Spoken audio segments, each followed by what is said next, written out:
علی من لا نبی بعدہ اما بعد۔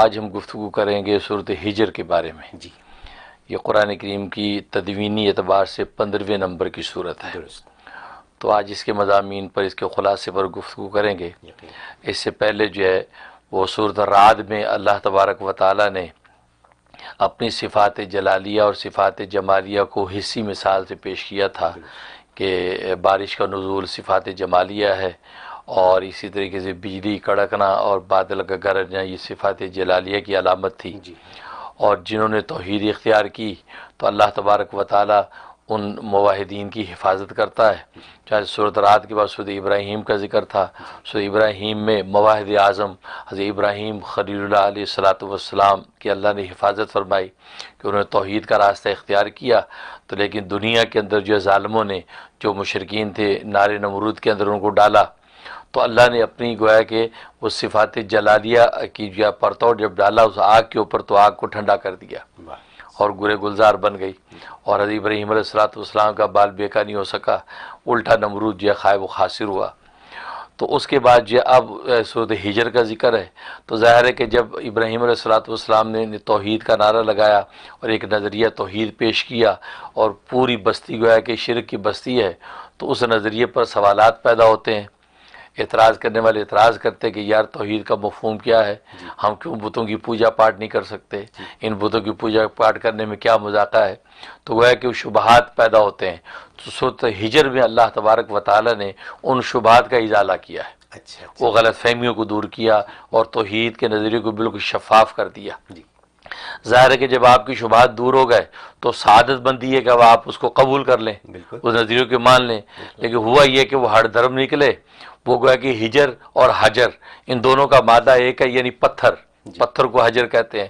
تو یہ ایسے پتھر دل تھے، بلکہ پتھروں سے بھی زیادہ سخت دل تھے کہ انہوں نے اس نظریے توحید کو مانا نہیں اور الٹا نافرمانی پر مصر رہے، تو اللہ تبارک و تعالی نے ان کو دنیا کے اندر تباہی اور ہلاکت میں مبتلا کر دیا۔ تو سورہ ہجر بھی اس کا بھی ذکر کیا کہ ازالہ کر دیا توحید اور شبہات کا، اور نہ ماننے والوں کو اللہ تبارک و تعالی دنیا میں تہس نہس کر دیا اور ان پر ہولناک عذاب نازل کر دیا۔ اور وہ موحد اعظم جب مکہ کی سرزمین پر اس نے اللہ کے سامنے ہاتھ اٹھایا کہ اللہ اس مکہ کی سرزمین جو کہ شرک کی بستی ہے، اس کو یا اللہ توحید کی بستی بنا دے، تو اللہ نے دعا قبول کی اور اس گویا کہ شرک کی بستی کو اس کو توحید کی بستی بنا دیا، اور وہ کعبہ معظمہ جو اس وقت جو ہے وہ توحید کا گھر بن گیا۔ اور ہجر جو ہے یہ مدینہ اور ملک شام کے درمیان ایک بستی ہے کہ جہاں قوم سمود یہ وہاں آباد تھی، اور یہ وہاں رہتی تھی، اس بستی کا نام ہجر تھا، اس لیے ان کو اصحاب ہجر کہتے ہیں۔ اور یہ سورۃ ہجر جو یہ مکی صورت ہے، اور مکی صورت کا مطلب ہے کہ ہجرت مدینہ سے پہلے نازل ہوئی ہے، اور مکی صورتوں میں نظریات کی اصلاح پر گفتگو ہے، توحید ہے، رسالت ہے، عقیدہ معاد ہے، ان نظریات پر گفتگو کی گئی ہے، ان کے بارے میں شبہات دور کیے گئے۔ تو اس میں بھی اسی طریقے سے توحید کے موضوع پر گفتگو کی، صداقت قرآن کا دعویٰ فرمایا، اور دو عقلی دلائل پیش کر کے جو ہے قرآن کی صداقت کو واضح کیا، اور پھر ایسے اس کے اندر مضامین بیان کیے کہ جس سے عقل گویا کہ رہنمائی پاتی ہے، انسانوں کی عقلیں جو اپنے آپ کو عقل کل سمجھتی ہیں ان کو بھی ان مضامین سے جو ہے وہ راہ ہدایت ملتی ہے۔ یہ وہ صورت ہجر ہے۔ یہ صورت ہجر ہے۔ یہ کتنی لمبی صورت ہے؟ ہاں، یہ اس کی 99 آیتیں ہیں۔ اچھا 99 آیتیں، کوئی زیادہ بڑی صورت نہیں ہے، 99 آیتیں ہیں، اور یہ مکی صورت ہے۔ اور اس کے جہاں تک فضائل و فوائد کا تعلق ہے تو اس کا بڑا عجیب فائدہ لکھا ہے کہ جو اگر دکاندار ہے، تجارت کرنے والا ہے، اس کا مال بکتا نہیں ہے یا مال بکتا تو برکت نہیں ہوتی، تو یہ زبردست لکھا ہے کہ اگر کوئی تلاوت کر کے وہ اپنے مال تجارت کے اوپر دم کر دیا کرے روز، یا پانی دم کر کے چھڑک دیا کرے، اس کا مال بہت بکے گا، اچھا اس کی بڑی بکری ہوگی۔ جی جی یہ بڑی زبردست چیز ہے کہ سٹور آج کل ہوتے ہیں، دکان ہوتی، مال بکتا نہیں ہے، بالکل، اب مال پڑا آرڈر نہیں آ رہے ہیں، ہول سیل والے کہتے ہیں جی پوری گھنٹے کی گھنٹے پڑی ہیں، اور تو یہ سورہ ہجر تلاوت کر کے پانی میں دم کریں، وہ پانی پورے جو اپنے سٹوریج کے اندر اس کو چھڑک دیں، تو بہت جلدی اللہ تبارک و تعالی اس کو فروخت کر دیں۔ جی جی اب یہ فرمائیے کہ جیسے بہت سے سٹوروں میں تو سامان ہوتا ہے، تو چلیے ان پہ پانی چھڑک دیا گیا، تو تمام مال کے اوپر پانی چھڑک دیا، لیکن بعض لوگوں کے کاروبار ایسے ہیں جیسے کہ سروسز ہیں جس میں مال نہیں ہے، یعنی دفتر میں بیٹھے ہوئے، میز کرسی پہ بیٹھے ہوئے اور انتظار میں ہیں کہ کوئی کال کرے گا، یہ ٹریول ایجنٹ ہیں یا اس قسم کے جو لوگ ہیں، تو ان کے لیے یہ بڑا اچھا سوال کیا آپ نے، بہت اچھا. اس کا طریقہ 6 طرف آپ دم کریں گے. اچھا 6 طرف، یعنی اس کو تلاوت کر کے اپنے سامنے، پیچھے، دائیں بائیں، اوپر نیچے، جی. اچھا یہ پھونک دیں گے. تو اس کے اندر وہی نیت کر لیں گے کہ جو میری سروسز ہے، میرا ٹیلنٹ ہے، یا اللہ اس کی سروسز آ جائیں، لوگ اس میرے ٹیلنٹ کو خریدیں اور مجھے پروفٹ ہو. یہ نیت کر کے آپ دم کر لیں. اچھا، اس سے وہ کام ہو جائے گا. تو کیا یہ صورت جو ہے اپنی جو بزنس کی جگہ ہے وہاں بیٹھ کے پڑھی جائے؟ وہ ضروری نہیں ہے، بزنس آپ جگہ گھر سے پڑھ کے چلے جائیں، بالکل گھر سے پڑھ کے جا سکتے اور وہاں جا کے آپ اس کو پھونک دیں.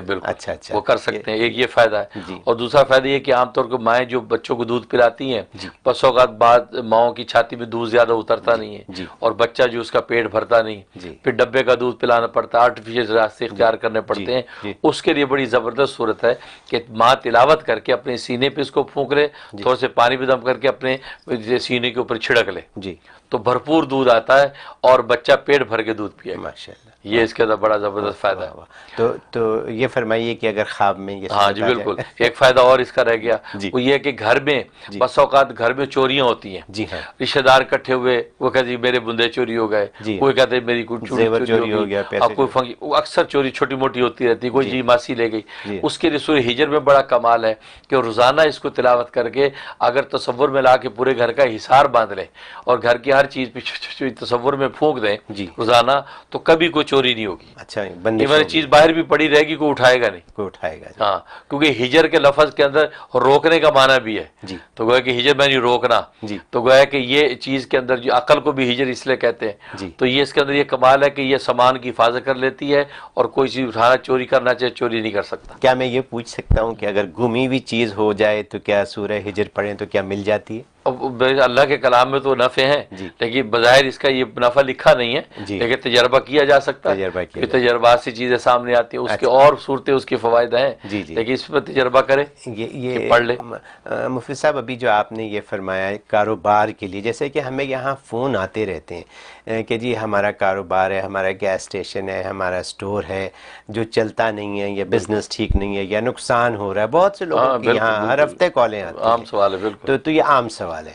تو اس عام سوال کا آپ نے ایک ایسا جواب دیا کہ اس کو ہر کوئی استعمال کر سکتا ہے، تجربہ کر سکتا ہے. جس کا کاروبار اچھا ہو وہ بھی تجربہ کر سکتا ہے کاروبار میں مزید برکت ڈالنے کے لیے. یقیناً. تو یہ اس کے بڑے فوائد ہیں. جی. اور خواب میں اگر دیکھیں، اس کا ایک مطلب یہ ہے کہ اللہ تبارک و تعالیٰ کا یہ بندہ مقبول اور محبوب بنے گا. اچھا. اللہ اس کو اپنا پسندیدہ بندہ بنا لیں گے، ایسے راستے اختیار کر لے گا کہ اللہ کا یہ مقبول بن جائے گا. اس کا ایک مطلب یہ ہے. دوسرا مطلب ہے کہ خواب میں اگر تلاوت کی، اس کا مطلب کہ اللہ تبارک و تعالیٰ اس کے جو ہے وہ مال میں برکت ڈالے گا، اور اس کے مال کی حفاظت کرے گا، اور اس کے دل کی کوئی مراد اگر ہے تو وہ پوری کر دے گا. اچھا. دلی مراد پوری کر دے گا. یہ اس کا ایک اشارہ. اور تیسرا یہ ہے کہ اس کا مطلب ہے کہ اللہ تبارک و تعالیٰ اس پر اپنی خاص عنایت اور لطف و کرم اس پہ نازل کرے گا، اور کبھی اس کو کوئی حاجت پیش آئی، اسے اللہ سے دعا کی، جس کا مطلب اللہ اس کی حاجت کو فوراً پورا کرے گا. سبحان اللہ. تو خواب میں اگر اسے دیکھا، اس کے یہ فوائد. بہت کرامت